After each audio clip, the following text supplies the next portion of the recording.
now request the National Security Adviser, Shri Ajit Doval, to deliver his address.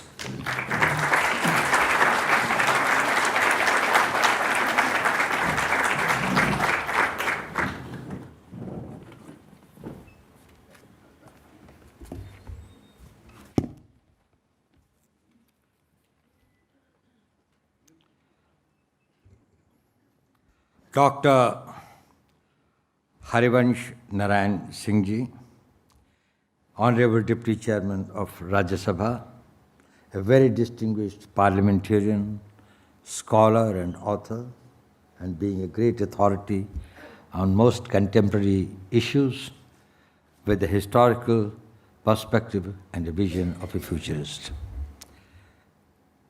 Respected Shri Prabhat Kumar Ji, former Commerce Secretary, whom the fraternity of Indian civil servants look as a great role model, who has got a very distinguished career and probably was responsible for many of the initiatives that the government had taken. I'm very grateful to him for giving me this opportunity to address the 6th lecture of Sardar Patel Ji's 150th anniversary. It's a very special occasion. It's a very special audience, and I'm very grateful for giving me this opportunity. Shri Mahesh Kapoor Ji, former Advisor Planning Commission, distinguished ladies and gentlemen. It is my proud privilege to talk on a subject about which probably I know the least, and probably most of you sitting here have done more. That is about the governance. But still, I would like to share a perspective of what a security man looks at the process of governance. I definitely believe that governance has a very seminal role in the process of nation building and in the process of securing a nation and making it achieve its goals and aspirations. It is indeed very befitting that today, in 2025, we should be reinventing Sardar Patel. Probably the need to understand him, the time to emulate him and understand his vision, his clarity of thought, his vision is required in India today more than ever before. Not only India is under transition, India is having an orbital shift from a certain type of governance, from a certain type of a government structures, societal structures, but also its place in the global order. The world is also undergoing a great transformation. And whenever the change comes, the most important things are your clarity of vision. You're not getting blinded by the dust and the storms, not getting overawed by the noise and the threats. You're not getting subdued by the adversities and the possible threats. You have to prepare yourself and you have to equip yourself. And that is what Sardar Patel's whole life was all about.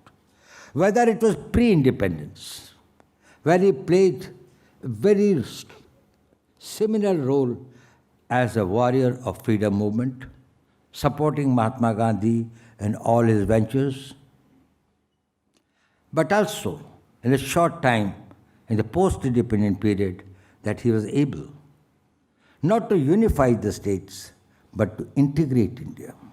Bring up that understanding in 560 princely states that it was in their interest that India as a state survives, strengthens, and is able to take care of this old civilization which was experimenting with converting itself into a nation state. Converting a civilization into a nation state is a stupendous task. He knew that it can only be done through very powerful governance mechanism. The government has got to think and do beyond what is normally expected. And that is how he envisaged, and I am grateful that Dr. Harvanshji told us about how his vision of the All India services, he is a patron saint, the mentor of that. Despite resistance and strong prejudice at that time in the civil services, probably he was able to prevail that without the steel structure, we will not be able to create a new India. Ladies and gentlemen, power of the nations, whether they are powerful or weak, or the comprehensive national power, is a very abstract word. In reality, it is the power of the governments, and it is the power of the governance. When the governments are weak, when the governments are confused, when the governments are imbued by the self-interest, probably the consequences also are similar. And these governments work through institutions. And in the task of nation building, the most important matter are the people who build and nurture these institutions, who strengthen these institutions, because these institutions provide the governance, and the governance creates the nations and the powerful states. Sardar Patel's role in this is self-evident. The rise and fall of the great empires, monarchies, oligarchies, aristocracies, or democracies is actually the history of their governance. Edward Gibbon, in 6 volumes on the decline of Roman power, way back about 1788 or something, there he wrote those volumes. The whole book is about the intrigues of the Roman Empire, instances of its bad governance, corruption, economic mismanagement, security failures. And the end of it, it all boils down to the Roman Empire fell because it was administered and governed badly. Same is the story of whether it's the French Revolution, or the Tsarist Russia, or the Mughal Empire, they declined. In the post-war period, out of 37 countries that faced various degrees of degradation, 28 failed or got degraded or got balkanized because of their poor governance. And the recent cases of the change of regimes through non-constitutional methods in Bangladesh, Sri Lanka, Nepal, and others were actually the gilding cases of the bad governance. And that is how the governance matters. Transcending beyond time and space, there are some commonalities. Why some states rise and why some fall? Why there are times when, what is there that happens which leads to their bad governance and ultimately the erosion of their powers? One has been the authoritarianism. Not that I am going in history, but I am telling it because it remains relevant today. It has remained relevant for the past 3,000 years of the recorded history that we know of the states, structures, and the governments as they existed, whether it was the Greek states or it was the modern democracies and even the oligarchies and others. So authoritarianism, that is oppressive and discriminating laws, poor delivery of justice, marginalized population, human rights violations, they all constituted or added to the fall of these nations. Second important thing has been the institutional decay. The institutes start decaying, both civil and military. Security structures, their armies become corrupt or oppressive, or their internal security structures collapse. Bureaucracies become inept, slow, corrupt, and insensitive. There is no accountability. People do not know why they are doing what they are doing.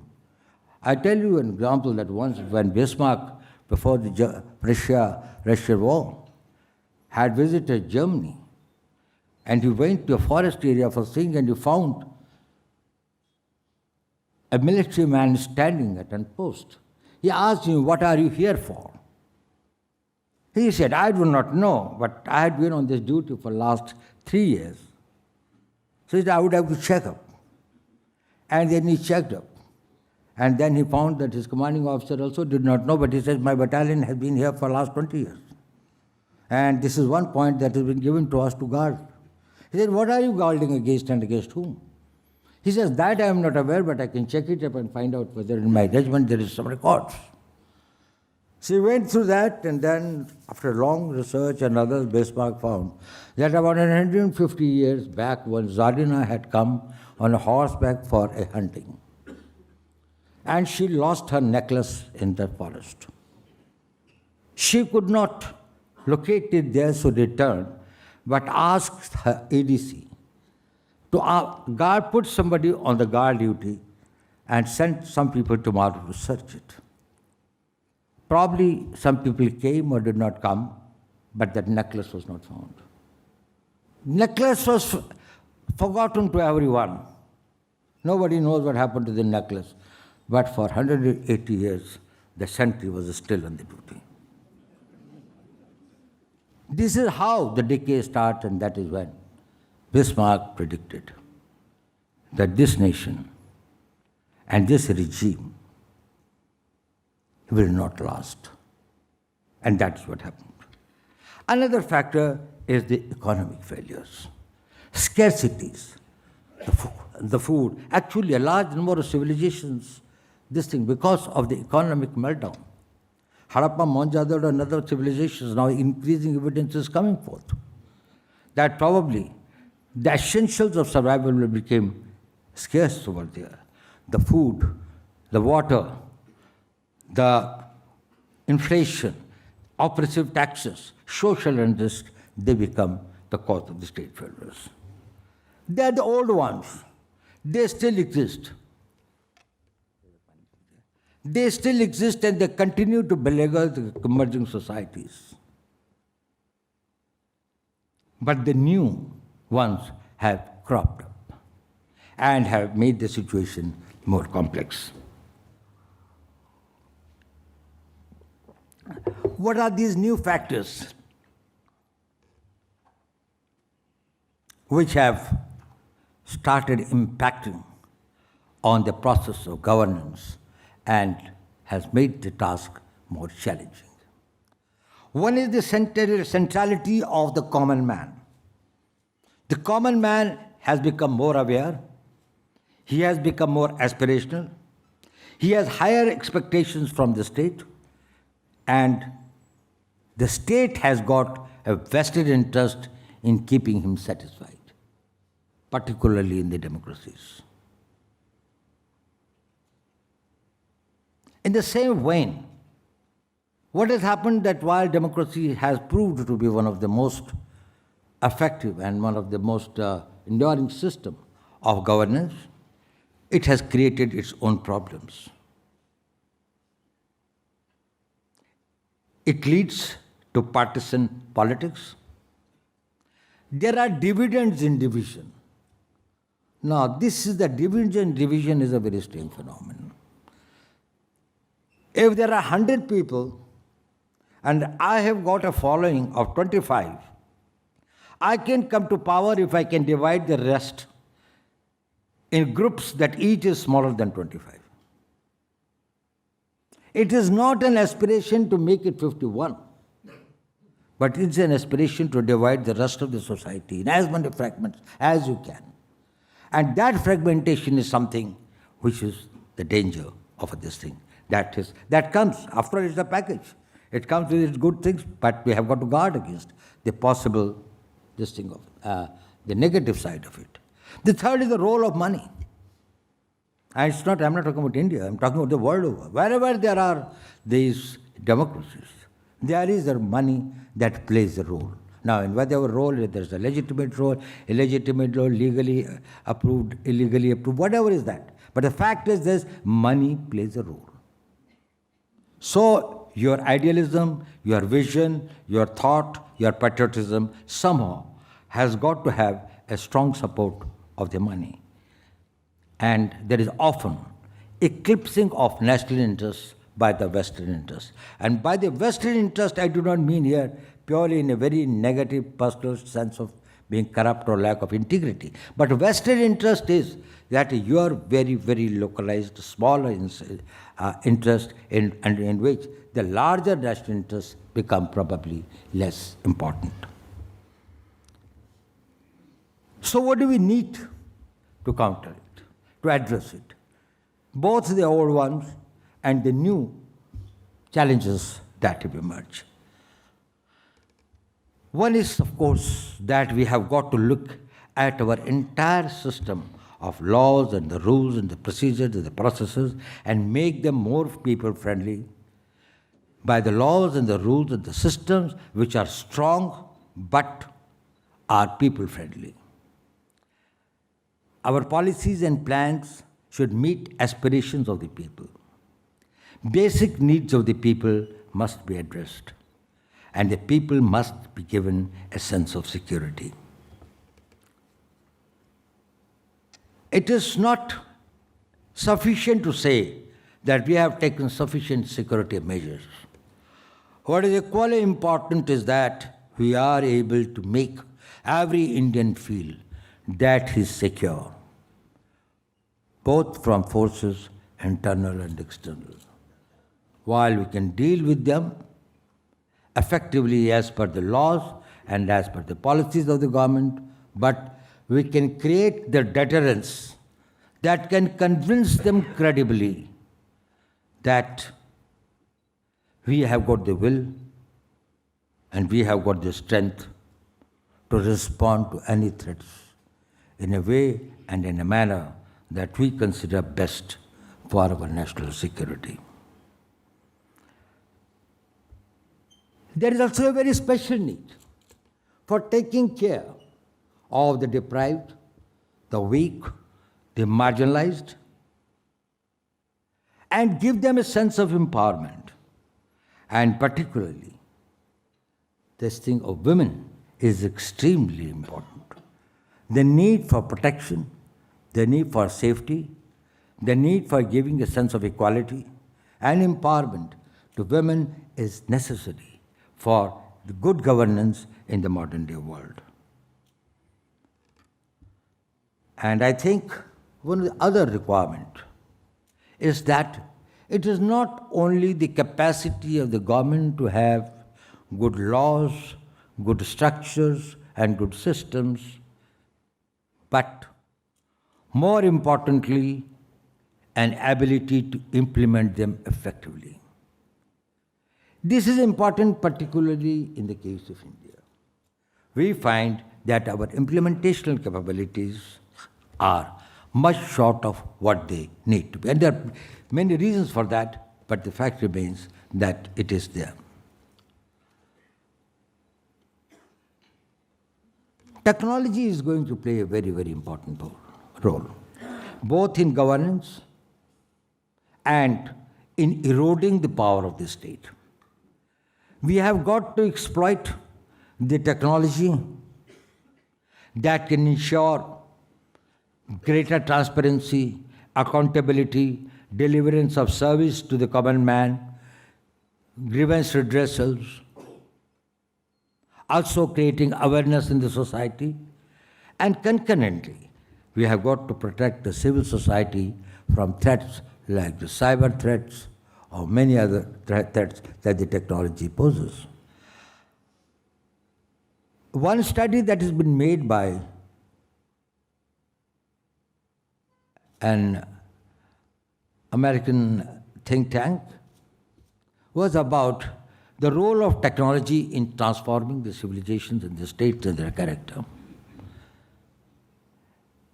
It took about 1 million years for the caveman to find the fire. That was a great transforming technology. And then, from there, it took him another 50,000 years to discover the metal. That is when he found that the fire is able to melt certain stones which become into a solidified metal. And then another 30,000 years to invent the wheel. And after the wheel, the similar these things about the steam engine, and less than this thing that could be about the electricity and about the plane. So the time gap started getting reduced. Printing press in 15th century brought another very major this thing when there is a revolution in knowledge and informatics. Artificial intelligence is going to condense and transform the society. In 2 years' time, what it has taken about 2 million years for the human beings to change. It will change the way you live, it will change the way you think, it will change the way you dress, it will change the way that your wars are fought. If you put the artificial intelligence in the field of the nuclear, these things will probably, if we have got 31 ingredients, we see that if we meet, the nuclear bomb goes automatically. And the world will be totally endangered. If the human element starts becoming absent relatively, the dangers of this technology would be very, very high. And now that this is the age of youth, particularly in India, not around the world, where probably the youth are becoming less and less, but in the subcontinent at least, there are plenty of this thing. We have got a great distance about creating new job opportunities, and also equally important is about the delivery of justice. Now, let us do a reality check about the governance in India. There are two aspects of it. One is what we think very objectively looking at it, what it is. And secondly, what do people think about it? What are the perceptions? So perceptions are as important as a reality. I take a capsule of, say, last 10 years. I know that being a national security advisor in the current position, it may look that probably my figures or my facts are little tilted or little biased. But notwithstanding that, the facts are facts and they cannot be disputed. Terrorism in this country has been effectively countered. We had a major incident of terrorism on 5th July 2005. And we had the last one in 2013 in the hinterland. Except Jammu and Kashmir, which had been a theater of a proxy war or a covert warfare against Pakistan, which is a different ballgame, the whole of country has remained secure from terrorist attacks. And it is not that the efforts are not made. It is not that the people were not arrested. It is not the explosives were not recovered. Tons and tons of them have been recovered, even few of them only about 2 days back, where a very major group targeting certain places in India and targeting this thing, where continuously the new groups have emerged. Enemies have remained very active, but fortunately, and I think it's more of a good fortune of the country, that we can say that we have had no terrorist incident in the hinterland. The left-wing extremism has been reduced to less than 11% areas than what existed in 2014. Most of the districts which had been declared as the left-wing prone these things, they had been declared as safe. There's a greater integration of the tribal population. Shri Prabhat Kumarji has been governor of Jharkhand, rather the creator of the state, in the sense in the formative years. He is the one who guided it. Probably if you'll go, you'll find that there is a sea ocean, there's a change of this thing. roads, communications, schools, health centers, employment opportunities, jobs that have been created for the even illiterate youth, development of art and handicrafts in the tribal areas had been very high.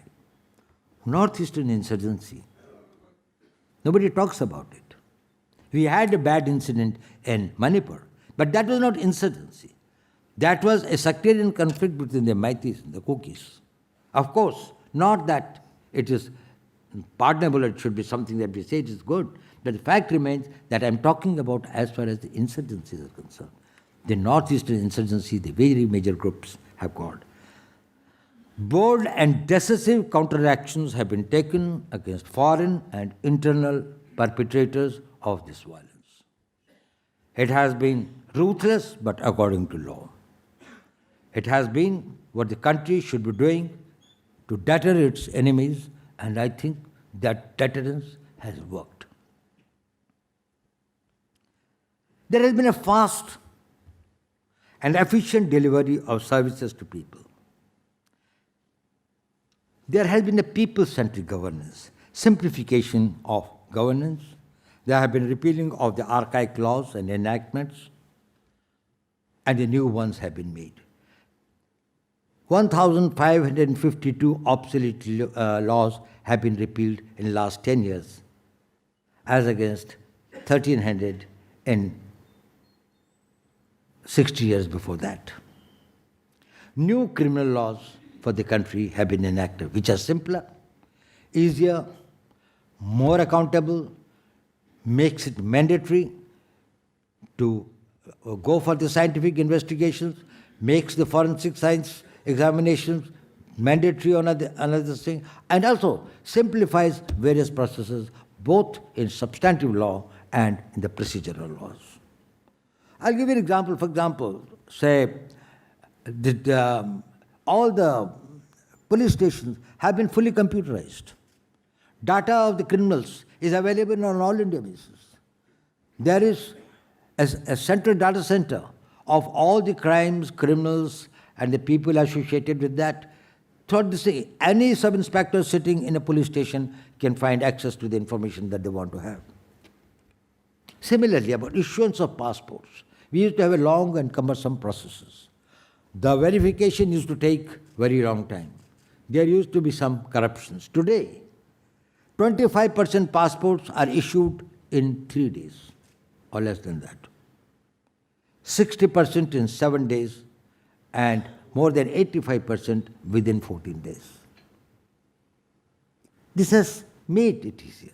There is a digital governance that has been this thing. In health, under Ayushman Bharat, the coverage of 5 lakh per family. Similarly, on the national economy, the GDP from $2.15 trillion in 2015 to nearly $4 trillion in 2025 has taken its global ranking from 10th to 5th, and mostly, probably, more likely, very shortly, it will be the 4th.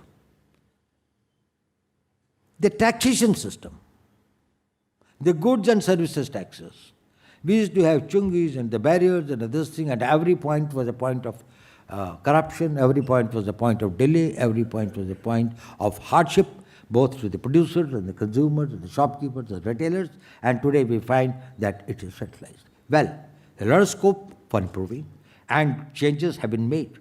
But a great beginning has been made, and probably to the exchequer, to the Consolidated Fund of India, the earnings that are accruing through the GST are much more, and both the states and the center find the system much more effective and useful. Financial inclusions under Pradhan Mantri Jan Dhan Yojana, providing banking services to unbanked population, which had never thought that they could have their bank account. And now it's in crores. Similarly, the unified payment interface, it has revolutionized and simplified the financial transactions. Even you go to a rediwala and you give your credit card, he is able to provide you this. So by and large, we find that it has been the people-centric, it has eased the things, it has reduced the possible avenues of corruption, or hardships to the persons. That is one point of view. But then let us see the other point of view. How are we perceived?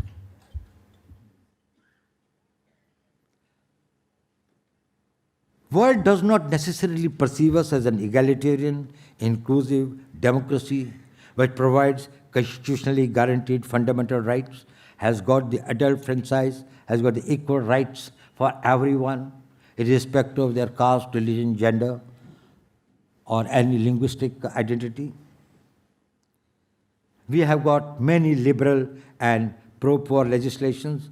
We have also got an independent judiciary, actually very rightly too independent, and we have got very powerful institutions like the Election Commission, Comptroller Auditor General, the Union Public Service Commission to ensure that there is no governmental interference in these matters.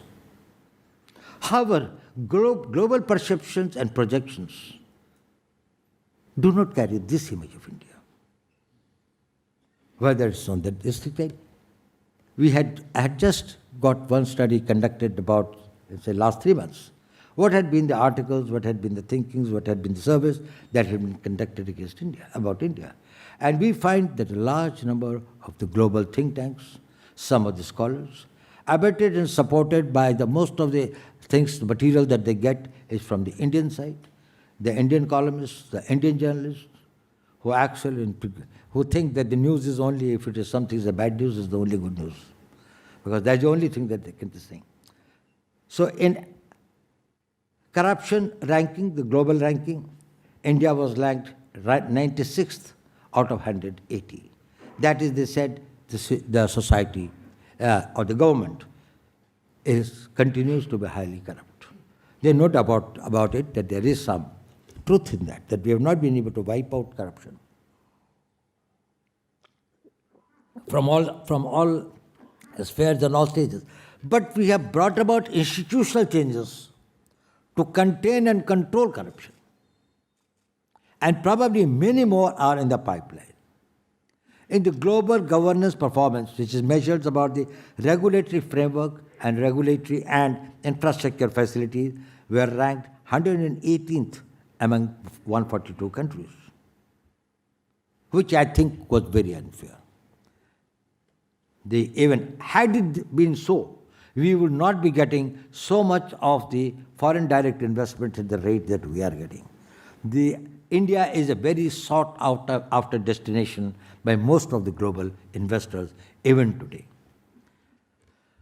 Rule of Law Index, the World Justice Project rated India 79th out of 142. Of course, it's a great improvement from the past, but in spite of that, I think we deserve to be much above that. The Press Freedom Index says India ranks as 151 amongst 182 countries.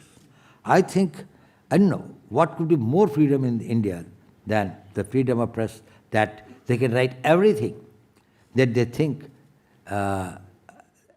is somebody's idea but does not have any substantial facts to support it. But it is all right. And then the social media and the freedoms that the people enjoy. Accountability, the Indian rating was 1.47%. It is true that the methodology adopted is not fair. There are certain biases. There are certain other factors, invisible factors also, which play a role in that. But there's also a need for us, for introspection, and to have self-criticism, to identify where are the shortcomings and what needs to be done. Not what the others are telling, but we ourselves experience. And I would like to allude to some very specific areas where I think the Indian governance needs much greater focus and much concerted efforts to achieve that. One is the need for greater accountability. I think I've already shot my time away. This thing of the greater accountability. Low tolerance for defaulters is necessary. Sympathy misplaced is the worst form of cruelty. Supporting or shielding the people who are wrong as should be made as punishable and as this thing. Somebody told me, how can you bring this thing, the change and reduce the corruption in police? I said, it's a very simple method. Nobody will know about a corrupt police officer except his immediate superior. He is the one who comes to know about it first. If there is something adverse against a police officer, then let there be an adverse entry also on his this thing that he cannot control corruption amongst his subordinates. He will see that he will bring down at least to 50%. Because then it is in his interest to see that the people below him do not become visibly corrupt at least. But if it is not, then he becomes a party to that. Second is the capacity building. Now, capacity building, I think, is important. Now, the new technologies, the new challenges, and the new vision of India to become a developed country. We need better training of people in the government at all levels, a specialization, greater understanding of the systems and the global practices and the incorporating the best practices. Also, the government's capacity for perception management and creating awareness. It is important. It is important because national will is affected when the country's image gets sullied. When people feel that our institutions are not dependable. When the people feel that our electoral system or our financial systems and others, there are not that levels of transparency and probity and moral standards that are adopted. That is bad for a nation's will.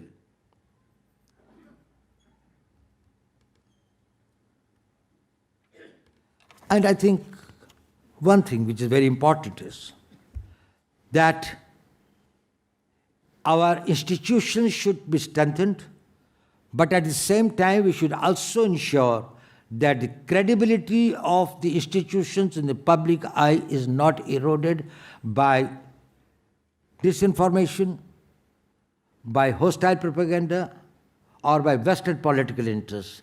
These institutions are sacrosanct. They should be seen above politics.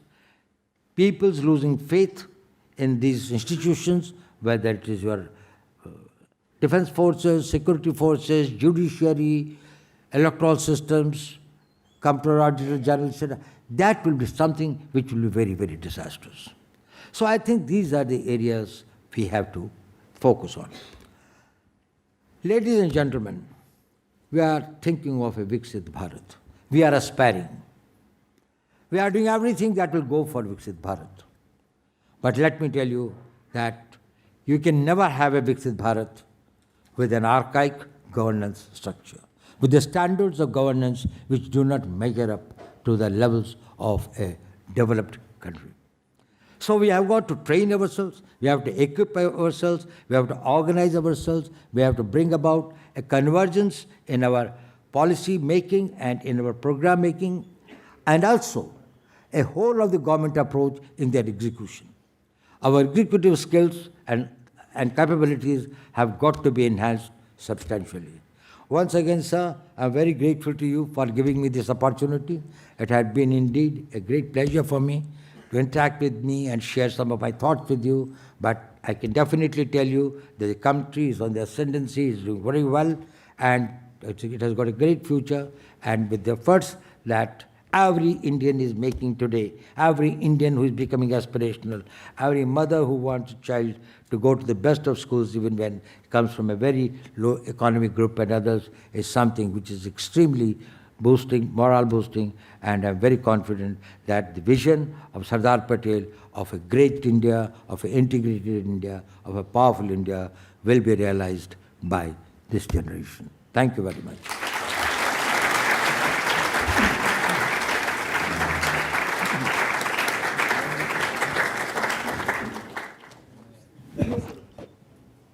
Before I request Mr. Shanti Narayan to propose a vote of thanks, I'll request Mr. Prabhat Kumar to please give tokens of our appreciation to Shri Ajit Doval and to Dr. Harivansh.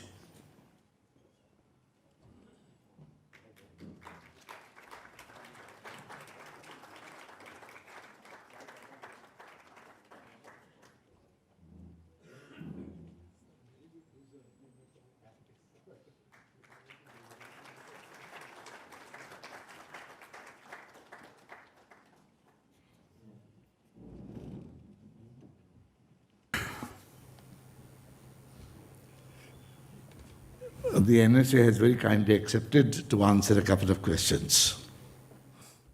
Anybody?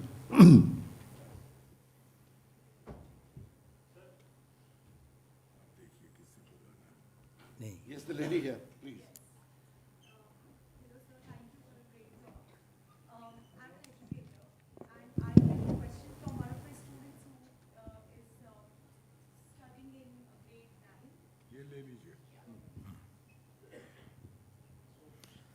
Yeah. So I'm an educator, and I bring a question from one of my students who's studying in grade 9, and he asked me if I get a chance, I should ask you this. I would like to read the question to you. Just a second, sir. So the question is about China, and he asks, sorry, just a second. Yes. He says, I'd be interested to hear your perspective on the evolving dynamics of India's relations with China, particularly in the context of the Belt and the Road initiatives expanding reach across Asia, Africa, and Europe, and China's increasing influence within BRICS. With recent shifts in global trade driven by US tariffs and changing economic alignments, many nations are reassessing their strategic and economic positions. Considering India's unique challenges, including ongoing border disputes, trade competition, and the need to maintain balanced relations with both Western and the regional Can partners. we have the question and not the statement, please? No, sir, this is a question. Okay. Yeah. How do you assess the long-term implications of these developments for India-China relations and for the broader global balance of power? Sorry, he just wrote a lot, so thank you. Actually, this is not one question. This is a So can you bouquet just of like, questions, and actually each one of them Thank would you. require this thing. But let me tell you one thing. China is an important neighbor. And we have got areas of dispute with it, particularly on our border. We have also got some concerns about their defense activities. But we have got trade with them. We have been working with them on certain areas where we can cooperate, whether it's a trade, economic, this thing and others. As far as Belt and Road Initiative is concerned, right from the beginning, from the day one, India had said no to it, and India is not in support of it. India is not a member of it, and India has not participated nor allowed its territory to be connected to any of the BRI schemes and projects. And of course, we engage with them. We have got various types of mechanisms at various levels. We have got a special representative mechanism where we talk about border issues, where we conduct the strategic dialogue and other things. We have also got at the defense level. We have got at the level of our foreign minister, our external affairs ministers, our foreign secretaries and others. So it's an ongoing process. We are dealing with them. And I think we feel ourselves very confident and very that we will be able to deal. It is an area of concern and priority for us, but it's not something that we feel that it is the thing. As far as the larger geopolitical decision concerned about the US policies, tariffs and others, it's a more complex and a complicated thing. It will take a much more time. But India is very clear about its core interests. India is very that well, it will take the right decisions which maximizes its own national interests. So my name is Sandeep. I'm from ANI. My question to you is regarding the current geopolitical situation as far as America is concerned. We've seen how Pakistan, the nation which was in fact sidelined on the international forum, stood together with President Trump, and in fact, how will that, in fact, you also mentioned about terrorism. Do you think that such kind of alliance with Pakistan and America together, will that have an effect on India's territory by any which way, or what all efforts are we making to make sure that such kind of influence by America to Pakistan does not affect our border areas or our security? Actually, this does not concern the subject of my talk, nor even the topic in which we are dealing with it. So it will not be very appropriate for me to go into the areas which is not within our own agenda under this. As far as terror policy of India is concerned, it is too well known. Pakistan is a sovereign country. It can free to have its relationship with any country. What it thinks is best for it, it is for them to decide. As far as terrorism is concerned, we feel we are quite capable of protecting our interest and our people, and we will not allow any external or internal forces to do anything that will undermine our national security interests. So, not going to outside things, I'm talking of India now. The low rate of conviction of wrongdoers in this country gives them the ability to continue doing what they are doing with liberty. So is there anything that we need to do as a country? I think it's a very relevant question and a very important question, that whether our criminal justice system is strong enough to provide the deterrence, and also we convict the people so that we get an opportunity to reform them, or we get an opportunity also to deter them, and we also this thing as an example to others to not to do that. To what extent they are achieving these objectives, I think is very questionable. So there is a need for that. There are hardened criminals who I feel that they are not very deterred by the criminal system. The new type of crimes, certain types of crimes and the criminal activities have gone down.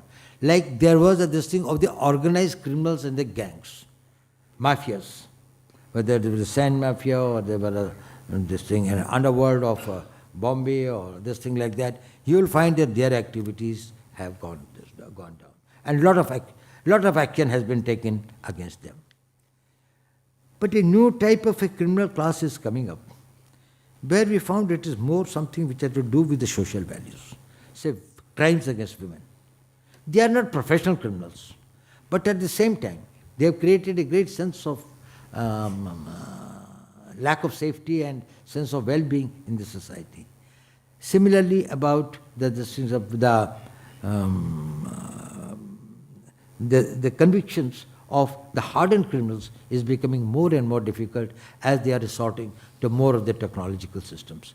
I don't have a time here to elaborate on that, but I'll tell you the new criminal laws as they have come, they have addressed this issue. That was the core of them, means one of the very important things, including the jail reforms, including the judicial reforms, including how to make the convictions more district.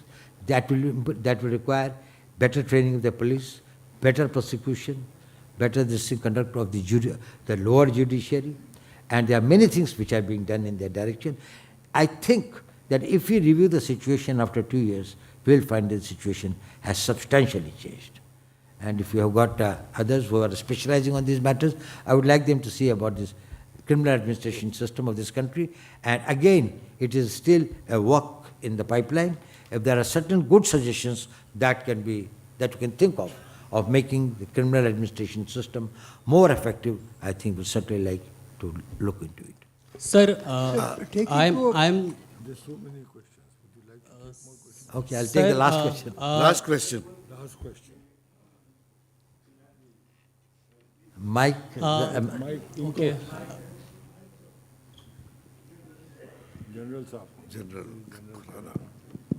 I'm Major General Khurana, retired. Thank you very much, sir, for a very illuminating talk. You have touched on our strengths, our progress, and you also talked about introspecting on the weaknesses. You mentioned very important point about the perception, whether it's perception within the country or perception abroad. And today's world, with the communications and the media being what it is, perception makes a very, very large difference. My point is, most of us as we travel abroad or even within the country, we get quite often questioned what is happening in our country. And it is all based on internal domestic politics. I know it's a very sensitive point that I'm raising, but can we, as a country which has got a future, which is looking up to achieve its potential, can we do something to improve our internal domestic politics to a manner where our perception about our country's potential, strengths, achievements are not degraded? I hope, sir, I've made my point. I'd like to have your view on this. I think I must clap for this question. You are very right. And I don't think I have got an answer. The only thing that will make irresponsible elements within the society, or including in the political circles, is that if people become sensitive to it and they don't take it very kindly, when somebody goes outside and says certain things about the country, which he knows and everyone knows are not true, and that they are false. I don't want to give examples because I don't want to make it political, this is and others. You are not undermining or you are not having a fair game of politics with your adversary. You are running down the country. And you are running down the country knowing that it's not true. You know, it is not a crisis of knowledge, it's a crisis of intention.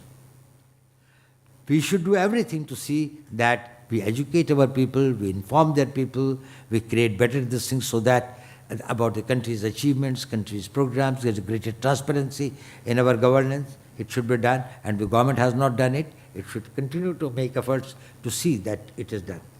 But, for example, if somebody is trying to raise doubts inside and outside the country about the credibility of our electoral system, it is very unfortunate. That is the basis of our democracy. We pride ourselves as world's largest democracy.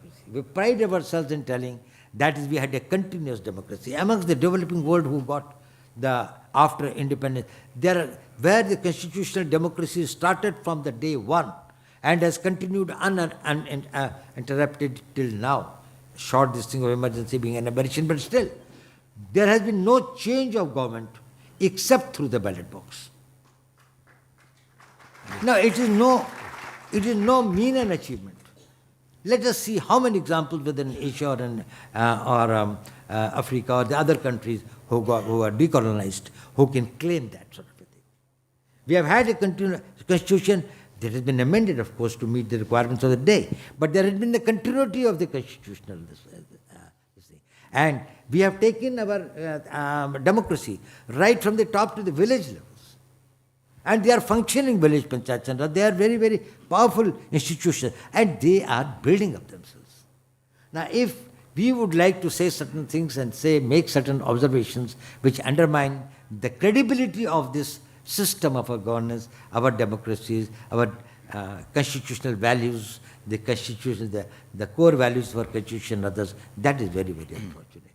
I hope that greater public awareness and a greater public assertion on these issues over a period of time will make people feel a little more responsible and grateful to the nation to which we all belong. Sir, But thank you, sir. Sir, It's my concern. I often think about it. Sir, Why very people do small that? question. At one end, people are dying for this country.